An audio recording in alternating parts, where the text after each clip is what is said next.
Hello wonderful humans, and welcome back to another video where I talk about the Wheel of Time TV series and my thoughts and my reactions to it. It is by no means an overview of everything that happens. I actually had to cut things out of this one because I couldn't write it down. I wrote 7 pages today. I watched the episode and then I sit down and I write pages and pages of notes in my book, and then I share them with you. So this one, excuse me, this one took a little bit longer to share with you because you may notice, I think I've done an okay job doing it, but I actually got distracted. I wrote the first couple of pages of this and then I had to go and do other things. I think I had a phone call or something and I didn't come back to it for a few more days later. So where I would normally write down my thoughts in the moment, this has been percolating a little bit longer. So I hope that that goes okay. It also meant that I'd had more time to think about things, and I've written 7 pages and I could have written 10 or more. So I really have skimmed over some things towards the end, as you'll notice, but I focused on the things that mean the most to me and had the biggest impact on me, and I'm going to share them with you. Now, a few things if you're new here. As I said, watch the episode. I watch the episode and then I share my thoughts. I have read books 1 through 3 and the first little bit of book 4. So I am I'm watching it knowing that that's what I've read, and I'm talking about it in context with what I have read. So there will be spoilers if you haven't read the book. So I really do recommend that you don't watch. But if you do want to watch, that's fine. It's your choice. You do what you want to do, and that'll be fine with me. But there will be spoilers, and yeah, that is really it. I'm going to get started talking about A Wheel of Time is Season 1, Episode 4, The Dragon Reborn. And really interesting choice here for the title, because I don't know about you, but I expected at the end of this episode that it would be really clear who the dragon was, and that was not the case. I can imagine this series is doing a brilliant job, in my mind, of bringing new viewers, and we're all new viewers, but new people to Wheel of Time through this journey in an interesting way. And that is exactly, this mystery of who the dragon is I think a really great introduction to the story. I think that was one of those weak things that could have been done better in the eye of the world, but because of point of view, it made more sense to us. I'll have to go back and work out exactly what chapter I made my first guess that it was Rand. But it was fairly early in the book that I was sort of sitting there going, Rand's the dragon, right? He's the dragon, right? I did say spoilers. So please don't complain. So anyway, I think this was very, very wisely chosen as a title. Very misleading though, in a good way. And I really love that they ended with that scene from Nynaeve, and I'll get to talking about that in a little bit more detail, but I think setting her up as the strongest contender at this moment is just fantastic. What an interesting choice to make, given everything that we know as readers, that she was not Tavern. Her and Egwene were not, but they were very, very powerful. I just think it's very, very well done all around. Anyway, I'll get to that. So this episode, my notes now, this episode was epic. I loved it, especially those final moments. There were so many choices made that I really enjoyed across the entire episode. Some I hated, but purely because they messed with my emotions, not because they were bad scenes, not because they were bad choices, but because they messed with me. I still think these moments greatly added to the story and were great things to include. yeah, there was some things in there that I hate because they mess with my characters. And some of them I hate because they just make me feel uneasy. But I love them as well, and I think that's this brilliant thing that they're doing is it's wonderful watching it visually, because some of those things that when you read them, they just don't have the same impact. And I mean, there's a lot of new content in this episode as well, which I think is really, really great. I really loved it. Thought this is probably my favorite episode up to date. Up from the first 4, this is the one that I sit there and go, yes, this was fantastic. I loved it. So I'm not sure the best way to talk about this episode. It's difficult to work that out. So as usual, I'll probably jump around a little or a lot. And by the way, when I started writing this, and as I've been writing all of my notes, I've been writing my notes with the soundtracks playing, because there is more than one soundtrack. And I love this music, and I love that they've released it in such depth as well, because at the moment, and I may not have checked again recently, but I believe there's 3 complete soundtrack albums out there of different sort of like different types. And I love it. How great is the music? So yeah, that's what I'm doing. I'm listening to it as I write, and it keeps me focused. So we started with a glimpse of Lagaine before his capture, and I like 2 things I saw here. The taint is really cool, especially given what we see with Matt later, but I'll get to that. I really like how they visually designed this. I mean, yes, there are other ways that they could have done it, but I can't think of any that I would have liked. This makes sense for the design of the weaves for the female Aes Sedai. It's different enough, and that black creepy taint is just really, really cool. So I like how they've how he doesn't appear mad at all as well. So there's this taint coming through, and it's the most obvious sign of what's going on. So he'll access the source, and the taint comes along, and the more he uses it, the more we see. So we start off seeing him just being powerful, and then the more he uses it, the more we get to know him over the course of this short scene, the worse that taint and that madness get. And I think that was really, really nicely done. So I like that he doesn't appear mad at all, except for the bits that we see.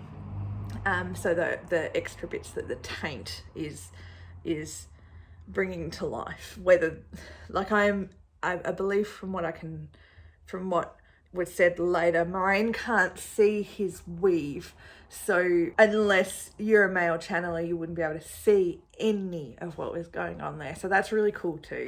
I like that. And that's from what I understand, that's the same with the books.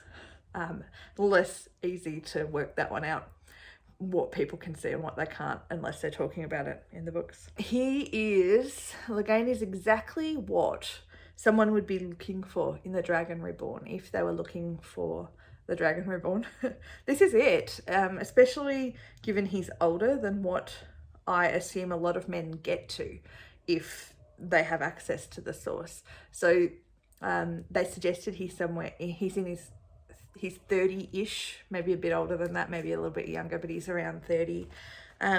So I would imagine in a world where the taint can impact people, or impact men, that they would catch them out a lot quicker. So I would say that if I was looking for a Dragon Reborn, I'd be looking for someone who was able to master the power more so than other people. And you'd be thinking, there's something about him anyway, especially given his age. And he is confident. He is incredibly confident. He believes that he is the dragon. He's not just doing it because he wants to be. He truly believes that this is who he is. And he shows what people would expect the dragon to be like as well, not the villagers Moraine has rounded up. I mean, if one of those villagers popped up and said, "I'm the Dragon Reborn," I don't think anyone would believe them right now, because they're villagers and they're not what they're expecting. And Lagaine definitely has a lot more of that. So I think very, very well done. Very, very well portrayed. I thought he was... I did have the actors' names and I forgot to write them down on this piece of paper. So we have Alvaro Morte, playing Legane, and I think he just did a really great job all round. I talk about him more in future pages, so I'll just keep coming back to him. This scene I just think sets up quite a few things brilliantly, and I talk about that. So this is someone who I believe could lead an army against the Dark One on his magnetism alone. Forget about anything else, forget about his ability to channel and all of that kind of stuff and prophecies and everything. His magnetism, he's got those eyes that I can just imagine if he looked in your eyes, then it would have an effect on you. So yeah, on all of that, I can completely understand why he could potentially have all those men follow him, and men and women. I also really enjoyed here Leandrin's sly dig at Moraine, that they caught Legane the way Moraine would, catching him while he slept. And that's it's just that really nice little dig that I really enjoy a lot of seeing these relationships of the Aes Sedai unfold. Actually, Leandrin had some great moments throughout the entire thing. I thought, and I don't focus on Leandrin as much as I'm writing, just because I had so many other things to focus. But I really do think that Leandrin is fantastic. Kate Fleetwood is doing an incredible job of creating this character who I actually love. Again, spoilers, her betrayal is going to feel more real when it happens, because while I don't like her, and you can see that Nynaeve doesn't like her, she's more fleshed out than she was. And she's not clearly, like when I first met her in the books, I'm like, she's evil. I don't like her. She's evil. Now, I'm looking at her going, I absolutely love this strong woman who has clearly had a history of stuff going wrong, and you can see she's got this strength and drive, and the betrayal I feel is going to be more real because of that, and I'm looking forward to it. I'm guessing we're not going to see that till season 2, but I'm really looking forward to seeing that happen. Oh, it's going to be good. So while Leandrin is talking to Nynaeve away, when Nynaeve's sort of unsure, when they first get to camp and she's unsure about wanting to enter, again, that was really, really nice. There's a lot of things that I really like here. But she's talking to Nynaeve, and you can see she's trying to figure out why she's with Moraine. And we saw a little bit of this in The Eye of the World. She was trying to figure things out, but she was trying to do it in a really unsubtle way. She's trying to play that game. We're seeing Leandrin being more capable of playing the game than the Leandrin in the books, who was really clearly not a good person right from the start, from my memory anyway. But knowing what we know about Leandrin and drawing on Dana's comments about 5 faces in her dreams, I wonder, has Leandrin seen Nynaeve's face before and therefore already knows that she's one of these 5 people? Or is that just something that Dana had saw, or some Dark Friends have seen and others haven't, which is a bit of an oversight if the Dark One hasn't shown all 5 of them. That could be very interesting to know whether all of them, because if that's the case, then she already knows who she's looking for, and she'll be looking to try and she'll be knowing why Moraine has her around. It's an interesting one. It got me thinking. I don't know exactly what's going on there, what the Dark One's thinking about who gets to see these faces and who doesn't, or whether it's just by accident that Dana saw these 5 faces. I don't know. It's intrigued me, but she's trying to figure Nynaeve out, and I really, really liked that. On the surface, it looks like she's trying to simply manipulate. Like, it's really clear that she's trying to manipulate Nynaeve, and make Nynaeve more suspicious of Moraine, but there could be so much more going on there. Her trying to figure out if Nynaeve is the dragon, or any of those kind of things. or she could be playing a bigger game entirely. I feel this scene between the two could pay off in future seasons quite significantly, with Leandrin and Nynaeve coming head to head. I just feel this is the first of many scenes between these two. And I'm looking forward to seeing that. Nynaeve didn't say a whole lot during this. She asked questions. She's not afraid to comment or to say things that may offend. But I'm looking forward to seeing that. And I'm hoping that we actually get to see Nynaeve coming up against Leandrin. I think that would be really great. But again, I haven't read that far in the books, so I don't know if that happens in the books. So I don't know if it's likely to even happen in the series. So I'll wait and see. I also really love that Nynaeve's first words to Lan, who is clearly about to warn Nynaeve not to trust Leandrin, was that she's a snake. You can visibly see Lan's respect and admiration for her growing. The more he gets to know her, the more he sees what she's capable of and how intelligent she is and wise. And in every interaction, it grows. You can just see that, or that's how I feel anyway. You can see it's an absolute beautiful chemistry between this Lan and Nynaeve, which I'm really enjoying. Zoe Robbins, I've got my phone here telling me these things, but Zoe Robbins and Nynaeve is just, I couldn't wish for anything more from her at all. And Daniel Heaney is like, he's Lan. They're just so well cast, and I don't understand how anyone could think that they're not well cast. Their chemistry is, it's not obvious to start with, which I think is really important as well. It's a nice little slow burn that is growing, and every interaction, that respect and admiration mutually is growing, and I really, really like it. And I will say, if new viewers, new people watching this, the TV series, not this video, but new people to Wheel of Time are watching it and they're not shipping them as a couple yet, I'm really sad. I'm really enjoying the chemistry between the two, actually between Moiraine and Lan as well, for a different reason. I think they've got epic chemistry in a different way as well. I think that's really, really nice.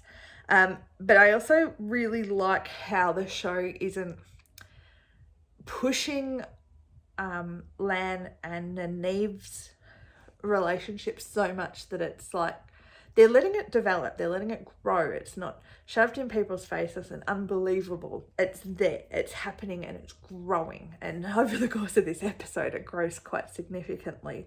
But it's not like people are going to be in shock that Lan's jumping from one woman to the other, because they're not setting it up that way, and they haven't fully implied yet what kind of relationship Lan and Moiraine really have. There's a lot of assumptions, but you can also see, I think, sitting around the fire, Nynaeve is watching all the other warders with their Aes Sedai and noticing how physical they are. And I can't imagine, or I'd be interested. So the problem is that when she rocked up, Moiraine was sick. But they don't have that relationship. Anyway, I'm not really sure exactly what I'm trying to say there. Whether Nynaeve suspects that they've got a romantic relationship or not, I don't know. I'm looking forward to seeing that, because she will tell Lan at some point if that's what she thinks. But I think it's more likely that she's reading all the signs and seeing that they don't have the same relationship, I think. I really like what the show is setting up here between Lan and Moiraine and Lan and Nynaeve. I think it's really, really nicely done. I really like, it's just a slowly growing chemistry until bam, Nynaeve screams no and unleashes the Source in an incredible light show, which was just an incredible moment. I think that was just, wow, what an incredible moment. I'm going to get to that in a moment though. I keep saying that, but I will get there. It was a really interesting drop to include, for the show to include that Nynaeve's parents died when she was 5. and that she's now 25. I think it was a very deliberate choice. They don't do these things by accident. Very deliberate choice, which means that as she's 25 now, she's been in the village for 20 years, which in village years puts her at the same age as the others. So she's been living in that village for 20 years. It's implying that that's potentially relevant. We know that it's not necessarily relevant, but it's placing it as a possibility, which was a clever way to do it, I think, to make her a real possibility, when before that they'd been focusing on people at a certain age range. Not a bad decision. Interesting, but not a bad decision. It's definitely setting her up as an overlooked contender for the dragon because of her age, and a really great choice to keep audiences guessing, given she disappeared for some of the episodes. And it would be about right. Be like, yep, Moraine left with the 4 villagers she thought it could be, but it was the ones she left behind because they thought she was dead. If I didn't already know who the dragon was, I think I'd suspect Nynaeve. I really do think, based on this episode, that that's who I would be thinking that it was, I think. What do you think? Would you agree? If you had watched this for the first time without knowing anything else, who do you think you'd be suspecting right now?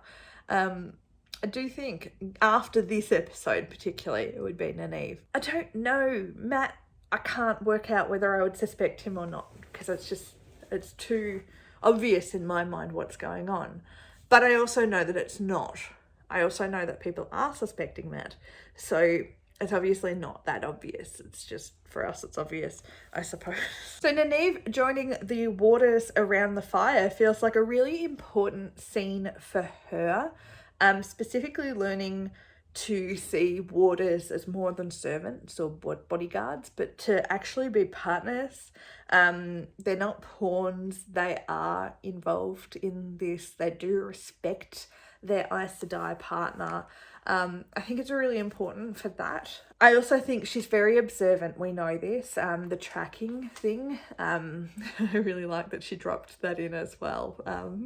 When Lan was trying to make up some story about how she'd joined them, and she's just like, I tracked him.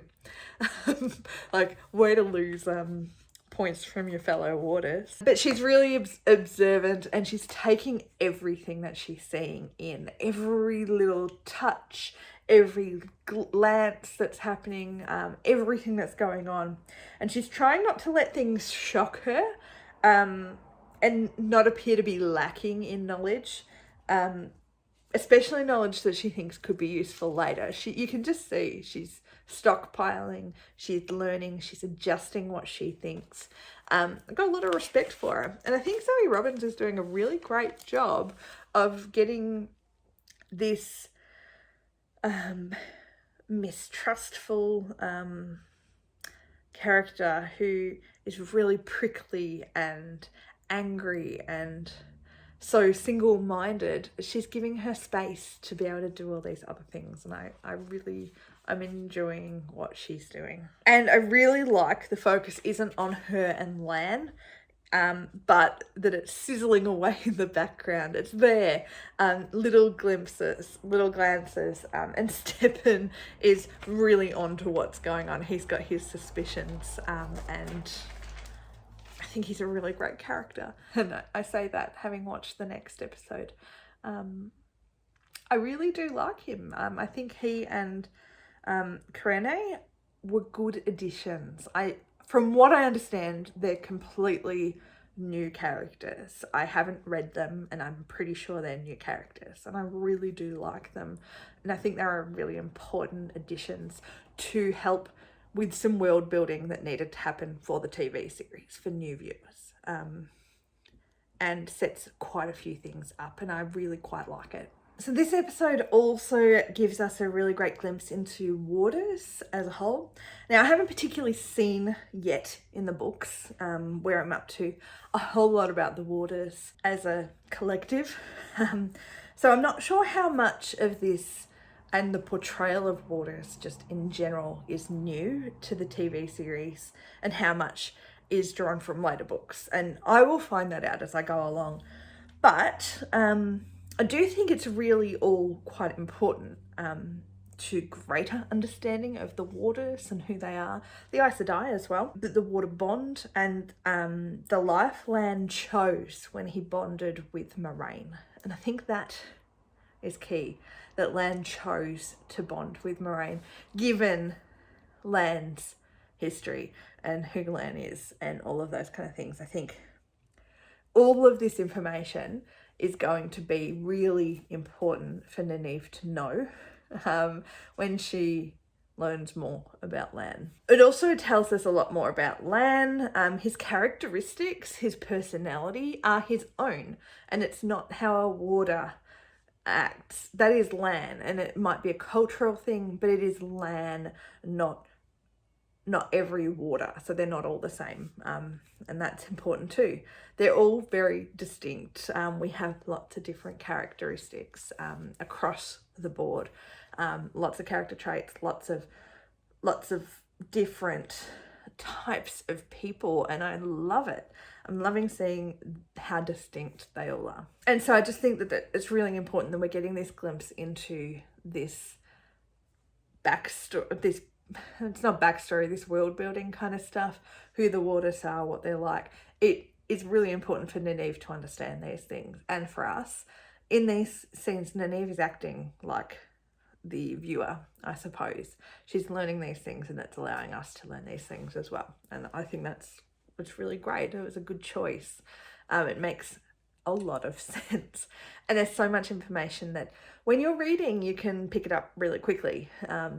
And it can be a couple of sentences, but you've got to find ways to demonstrate that. And I think it's been done quite well so far as I can see. Every episode I've had a favourite scene, and they've almost always been one-on-one scenes. So two people having a conversation. I think this scene that's my favourite is between Lan and Nynaeve. My second favourite was between Perrin and Isla. That was my second favourite. But my favourite was Lan and Nynaeve, and their sharing of prayer rituals. I thought this was really beautiful.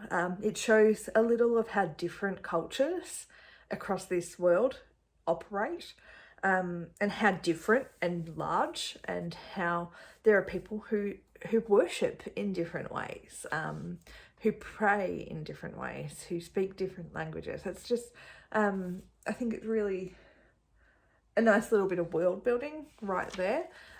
Plus, it's also really great for their characters. Lan's prayer is unfamiliar to Nynaeve, so it helps with the different culture thing, but it also lays seeds for her discovery of his identity in what I assume will be the next couple of episodes. I assume, anyway. Her words on the other side connect her with Manetheren, which I'm really so interested to see whether they play that up a little bit more than what they've done in the books, because it's Mat who's got the connection to Manetheren, and they all do because of where they're from, but he's the one that's got that real connection there.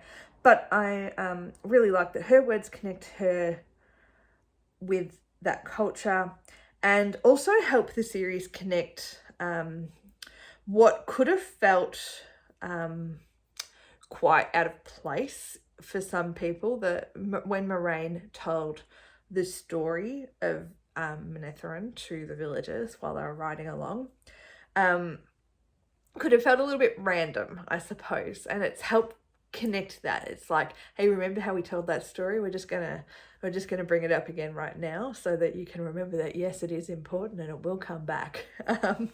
So it does that as well.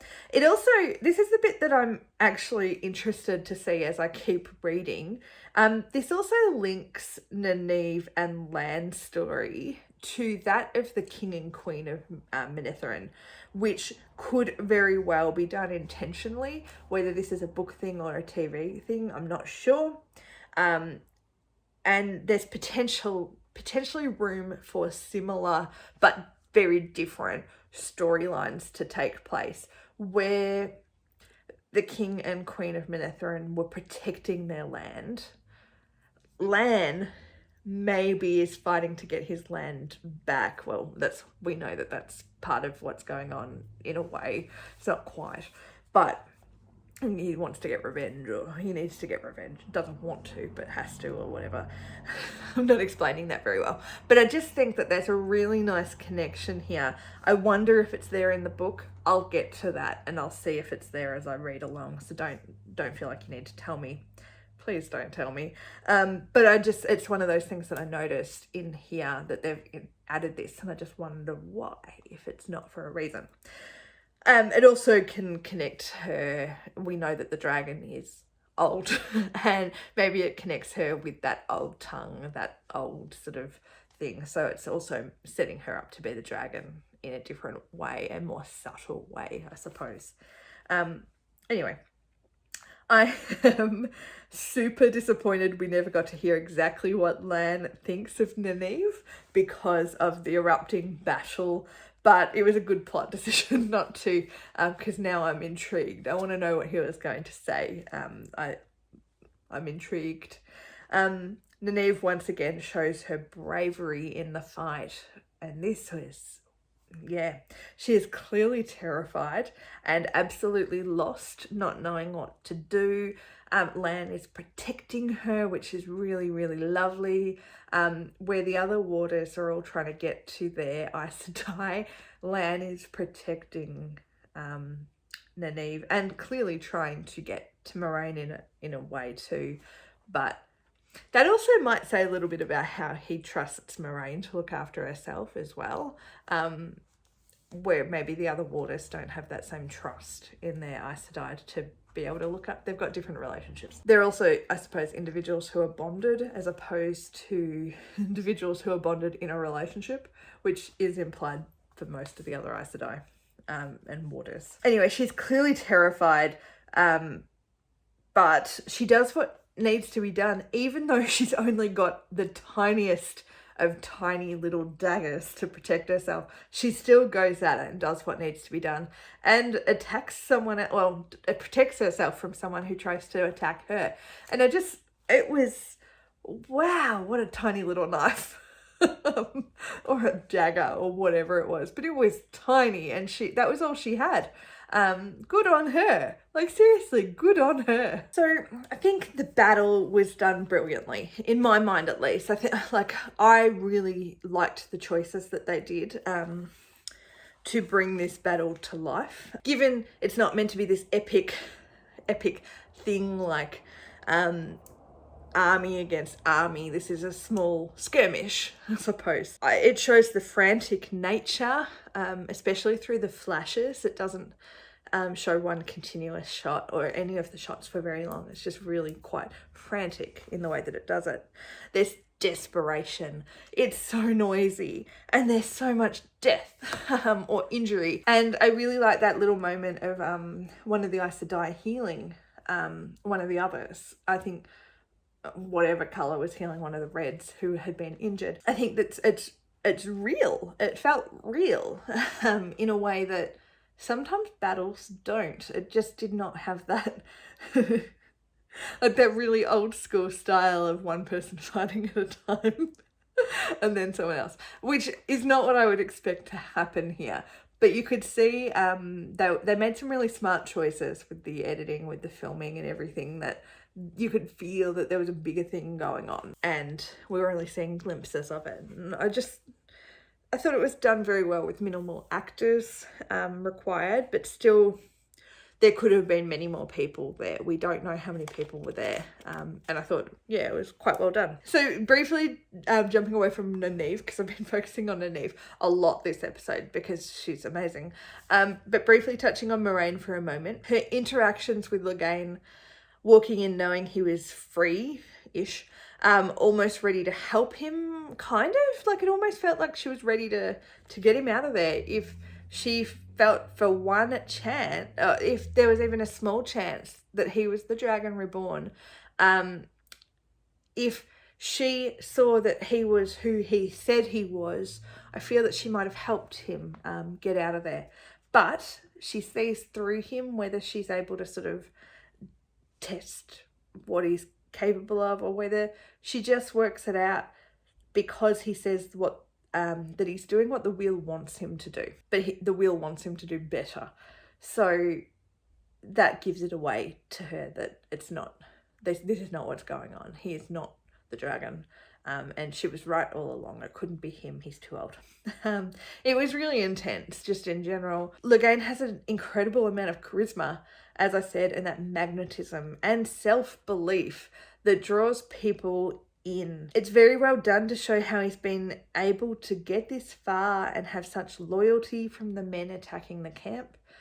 Although, wouldn't the Waters have been scouting? Wouldn't they have scouts out there knowing that this is a risk? Or are they that arrogant that they didn't think they needed to? I feel that they would have had scouts past the wards. I know they had the wards, but they still would have done some scouting missions to make sure that there was no one in the area. And they would have known that the men were there before they actually attacked the way that they did. And that would not have happened if Lan was in charge. And I say this because even in the start of The Dragon Reborn, the book, they're in a secluded, safe-ish space. And I know they still were attacked, but Lan still had them going out searching, and I think they were hunting at the same time, but they were still leaving the safety of the wards because they couldn't rely on the wards telling them everything. So there's a little bit of probably arrogance in the decision not to send scouts out. Anyway, I think that it was odd that they got so close without the Waters noticing. Just as a side note. But I thought the little interaction between Clegane and Moiraine was really quite cool for a few reasons. She will do what she has to do, and that's it.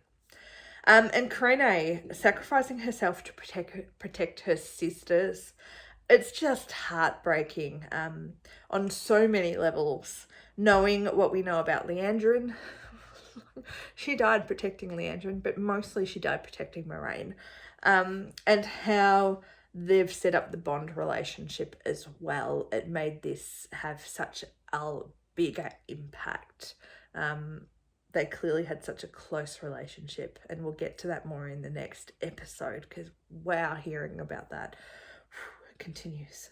And Moiraine couldn't do anything to help her either. There was that split second that if she had let herself go to Crenay, she might have been able to heal her.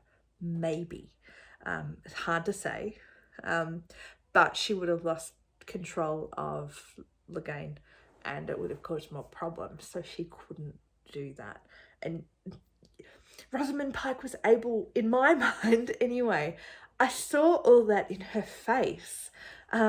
She's just incredible. She is incredible. Anyway, Stephen's reaction was equally heartbreaking and emotional and so good for so many reasons. The Waters are highly trained for these situations, I would assume anyway. And yet Crenay's death overrode all of that. All of the training, everything. And yes, he acted stupidly by trying to kill Clegane, but it was a real reaction of someone whose bonded partner just died, and he felt all the pain that she felt in that moment, and then she was just gone and he no longer felt her at all. And that is just, no wonder he snapped. Like, no wonder he did what he did. I can imagine any of the Waters reacting in a similar way in the moment. Even Lan, I think, has the potential to do something like this if he didn't have that time to process, which Stephen didn't have. And of course, that led to the horrific scene, the absolutely horrific scene of Lan's throat being cut and everyone being injured except for Nynaeve. And him basically dying. He is so close to death. And then Nynaeve unleashes her braids. She just lets them all hang low. It's absolutely spectacular. That everything about this sequence is spectacular. I love it. I'm gushing. I know. I thought it was amazing. What a way to do it. Nynaeve was just incredible. Zoe Robbins was incredible. The choices here were fantastic. More spectacular than any of the other villagers' clues so far. Yes, Matt's is there. But Nynaeve's is just, yes, this is the dragon reborn. And I love it. I think it is just so incredible. It's also setting her up to be something really special anyway. And I'm really looking forward to seeing where they take her from now on. What really got me choked up, though, I was very emotionally invested by this stage, especially from Nynaeve saying no to Loghain realizing he's not what he thought he was. And he went from believing in himself to seeing how small and insignificant he is in that moment of seeing that light and reflecting on what Moraine had said. And then the Aes Sedai all linking. This is the moment that I sort of had that choking, like, goosebumps and everything, when all the Aes Sedai all linked together to allow Liandrin to gentle him, which very much looked like breaking him, not gentling him. I really think it's so well named, but so badly named as well. But so well named. It's such a great way of describing it, because it's anyway. And then the aftermath, with death and fear and wonder and everything. It was just pure magic. I loved it. It was like 2 or 3 minutes at the most, but 2 minutes. It was spectacular, and what a way to end the episode as well. Like, seriously, I loved it. And immediately, like, I finished watching the episode and then I went back and watched it again. And I watched it again to write this part of the notes as well, because I wanted to really get it right, what I'd watched and what I'd experienced. Especially watching sort of that aftermath of none of them quite being able to grasp exactly what had happened. But they knew, but they were processing. It was just very, very nice. Beautifully done by all. Exact quote from my notes. Final thoughts on Nynaeve before I move on, because I have spent a lot of time talking about Nynaeve. This gives her even more reason to protect her villagers from being gentled like Loghain. No matter what he did, she won't want that happening to them. It may give her much stronger motivations moving forward to protect them, particularly the boys. Just a little side note, based on she's watched gentling happen, and that's not something that she has seen in the books, and I think it could have a good impact. And I really love that she let her braids down. I know she didn't let them down, but that her, like, that sort of symbolism of her braids coming down in a moment of breakthrough, given how important they are to the women's circle back home. And that was the moment that showed a forced separation from the life that she knew before. When those braids came down, she was no longer the village wisdom. And I just think that was a really, really cool little thing, given how important hair is to the women of Emond's Field.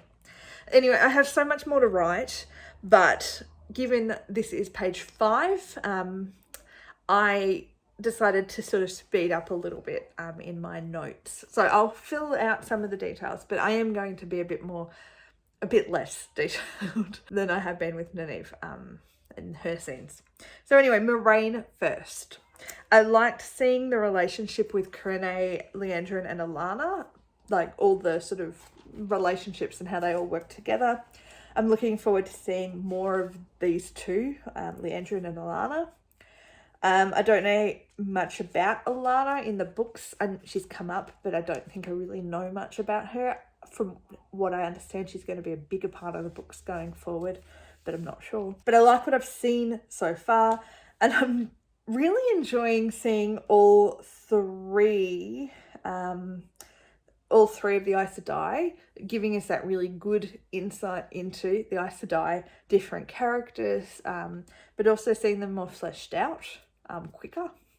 As I said, Leandrin really, I haven't felt has been fleshed out at all in the books, and so I'm really enjoying that. And I'm really enjoying seeing them brought to life. The actresses are just, they're great. Every single actor in this I'm really, really loving. I have not had a problem with any of them and their portrayal at all. So I'm loving it so far, and I think it's a really great introduction to the Tower politics that is to come, from what I can understand. Anyway, really great way to introduce it without overdoing it. So we get a bit of a taste of Leandrin campaigning to try and get people to help her gentle again before they get to the tower, and that little trying to gain information from each other. Very, very nice introduction to that. We're also seeing more of Moiraine's uncertainty, not in front of others particularly, but in her interactions with Lan. She is grasping for an answer to who she's looking for, but after spending time with the villagers and losing them, she's let doubt creep in that it might be one of them. So she let that doubt creep in, and she opened up to the possibility that maybe Lagain was the dragon. Briefly, she's more vulnerable, I suppose, than I've seen her in the books, and I like that. I think it humanises her even more, and Rosamund Pike is just doing a great job. To Matt and Rand and Tom as well now. This is really interesting to watch. They've definitely gone darker than the first book with their storyline, which I don't think is a bad thing, but definitely darker than what happened in the book. We see Rand step up to take the lead, convincing the farmer to let them stay, which is a really subtle but nice little hint about his ability, which I thought was really good. It acted as a bit of a comparison to Lagain, and in the intro scene, the cold open, Lagain and how he wins over the king of Gelden. I can't remember how they pronounce that. But how Lagain was able to win people over, Rand has that same little spark there. And I think it was a really nice, subtle way of connecting the two without having Rand constantly using the power, the one power. That same ability to be persuasive and compelling, which he'll need at some point. Of course, there's also the taint comparison between Matt and Lagain. That's a really visual, obvious comparison. It's more memorable and likely to convince viewers that he's a more likely dragon candidate than Rand is at this stage. I really am looking forward to sort of seeing how people are piecing things together and how closely they're paying attention to things. You wouldn't pick up on certain things, obviously. But there's some beautiful and heartbreaking moments here. Just so many heartbreaking moments going on. Are they trying to break all of the villagers? I really feel like they're trying to break all of the villagers. First, Perrin killing his wife, which is, and I only reflected on this when I was writing this down, is a comparison, a connection between him and Luz Theron, who did kill his family. And now, so there's that connection, which is nice. And now Matt briefly set up to look like he killed this family, the substitute family for himself. So again, that connection and implying that maybe it could be Matt. That's surely a little nod in there for readers as opposed to new viewers who wouldn't know that kind of stuff, who wouldn't pick up on it as much. So I suppose there's connections like that. I assume they've done it intentionally, but if not, there's a connection for you between the dragon and the dragon reborn potential. But that poor little girl, like, I know they've done this on purpose. I didn't care about the rest of the family, but I cared about that little girl. And Matt connected with her, and it was such a sweet little scene between the two of them. The rest of the family, I feel for them too. But then that doll on the road as they ride away. Wow. Are you trying to hurt me? Yes, you're trying to hurt me. The boys left. I move on. I didn't have the words to write about that. I don't have, like, what else can you say? It hurt. The boys left, barely looking back for Tom, to see if he was okay, not even stopping to pause to think, should we go help him? Should we go back? They didn't do any of that. But earlier scenes that they added help set up why he's helping and why he'd do this for them. And when sharing with Rand about his nephew, this doesn't happen until later. The innkeeper friend, I can't remember, Gil? No, is that his name? Anyway, Tom's friend tells Rand about his nephew, as opposed to, I think that's what happens, right? As opposed to Tom and Rand having a conversation about it in regards to the connection to Matt. So this actually makes a lot more sense. I think this makes more sense coming from Tom and having Tom explain why he is sticking with them and why he would do something like that, given he... So it still makes sense why he would do it in the books when we find out about it. But now it makes sense for Rand.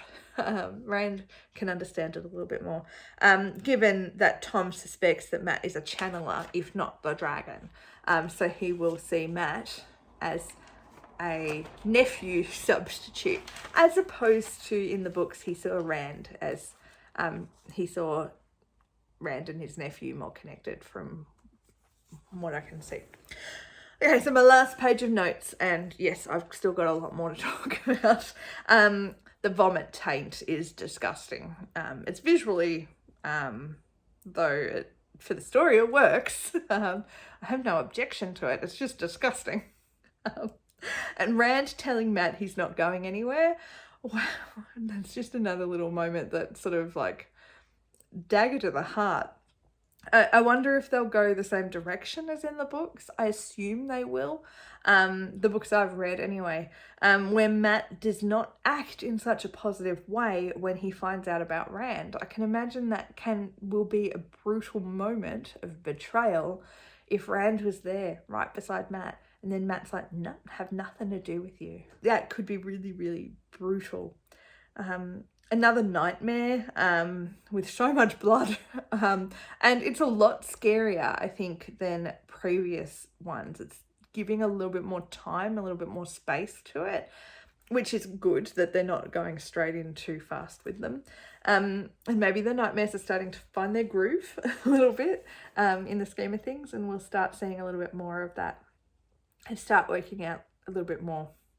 Are the nightmares in the same place as the dream world? We will find out. And that scene with all the dead farmers suggesting it was Matt right up until the fade appears. It's so horrific, like just so horrific, and so terrifying for them as well, for Rand and Tom, trying to work out exactly what's going on, fearing that Matt has done this. But so right. Like, I think that this is a really clever, it's just one of those other really, I'm devastated for the family. I don't like it when they just kill off innocents. But, but I think it's very, very well done because it lays this seed of doubt and allowed for some visual stuff. It allowed for the fade to be introduced in a better way than it was in the book. Yeah, I don't have to love it to appreciate it and to think it's a really good choice. So I didn't particularly love this scene, but it was really good. It added to the story, I think, in a good, positive, negative way. And the clear fear of the dragon, I think, is really shining through for Rand and Tom in their conversations, and the fear, and for Matt as well, but the fear of the dragon. They have a fear of the dragon more so than any of the others have exhibited. But there's also a lack of understanding, fair enough, over what a male channeler can and can't do, and what that looks like, and how quickly the taint sets in, and all of those kind of things. Understandably so, but definitely there, especially when you compare Matt to Legane.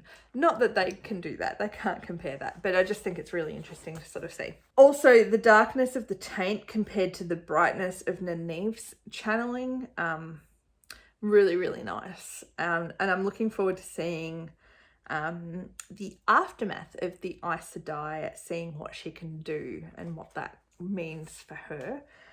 So that'll be interesting to see unfold. So finally, the final thing, final two, Perrin and Egwene. They don't have a lot of action to talk about, but I loved seeing their time with the Tinkers. And I could imagine Perrin trying to rejoin them. I really do think that this is having an impact on Perrin in a really good way. Or not wanting to leave. I enjoyed Egwene's almost carefree dancing with Aram and their conversations as well. I thought it was really nice. And she's still worried about Perrin, but it's her distraction. She's able to throw herself into this dancing and all of that kind of stuff, while Perrin is distracting himself by doing repair work. So it fits, it makes sense for both of them, and how they would go about doing this. Aram has also set the scene here to be able to leave the Tinkers. I'm assuming he's not 20 yet, or he would have talked about when he was 20. He left the Tinkers for a bit and then came back. But it sets the scene for him to, at some point, leave the Tinkers and run into them again. And so I'll be looking out for him in the books, I suppose. And then the final thing, and this was my second favourite scene after Nynaeve and Lan and the prayer stuff, because of everything that showed us, but also now Perrin and Isla's conversation. It was just beautiful. The actress, Maria Doyle Kennedy, and again, I'm looking that up. She's amazing. What she did in this scene, this conversation, was incredible. It was beautiful. It was a true demonstration of how cruel this world can be, and told in such a powerful way. I thought she's just another one of those examples of this amazing storytelling ability that these people have, particularly the women at this stage. And again, it's just beautiful. So much strength in this woman, and a philosophy that you can see is having an impact on Perrin and could help him. So that's really nice too. It was a really beautiful scene that Perrin needed to heal from. Like, he's not going to heal fully, but he needed to hear this. And Isla acts as a bit of a mother figure to help him along the way. And I think just everything about it, I just think it was absolutely beautiful. And I want to see more of her. So I hope we get to see, I don't know, because she hasn't come back in the books. So I hope that she comes back at some point, because I think she's just an incredible character. That is it. That is all I'm going to talk about for today. This was a long one. I'm not sure how much of it I'm going to be able to edit out. So I'm sorry if this is a really long one, but this was a huge episode. So much going on, and so much that I wanted to talk about that I couldn't even get to everything that I was going to talk about. I touched on it all, and I probably didn't need to say anything more. I could have gushed more. But that's it. Did you enjoy this episode? I thought it was incredible. And yeah, let me know how you're going with the mystery side of it, how you're going with any part of it that you want to chat about. Get down in the comments and say hi. and subscribe to the channel if you want, share it with people if you want, and like the video so that I know you liked it, I suppose. And I will be back. I hope, I'm filming this, it's quite late now, I think it's probably 1 a.m. on Friday, Saturday morning. So I'm hoping to get this out at some point over the course of Saturday, and then I will watch the next episode. I might film the next video first before I watch the next episode, get that done, and then anyway, I don't know, you don't need to worry about that. I'm gonna get the next couple of videos out in the next couple of days, so stay tuned for those, and I will be back very, very soon. Okay, cool. Bye.